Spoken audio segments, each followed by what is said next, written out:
अपनी नियत और दिल का घोड़ा बेलगाम ना कर, तारी लगाम में खींचना जानू ना।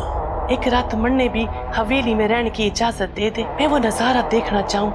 रात माँ तू मंत्र के वक्त आवेगी ना, तुम्हारा ध्यान बढ़ जाएगा। चल थानेदार, थोड़े रास्ता दिखाऊं। मुझे लगता है साईं कातिल को जानता है। अब भीकू झुमरी का खुरा ढूंढ कर ही तन्ने अपनी ये शक्ल दिखाएगा। वो एक लड़की है, डॉक्यूमेंट्री फिल्म बनाना चाहती है। वो आपका इंटरव्यू भी करेगी और आपके साथ बैठकर बातें भी करेगी। साईं भेज दे छोरी को मेरे कने जुमेरात को, भला हो जाएगा उसका। बस्ती के लोगों के लिए 2 घूंट पानी पीना भी बड़ा मुश्किल हो गया। ओ सोना, ओ शाम होने में थोड़ा वक्त बाकी रह गए हो। मैं चलती। दो बूंद न बरसी बरसों से।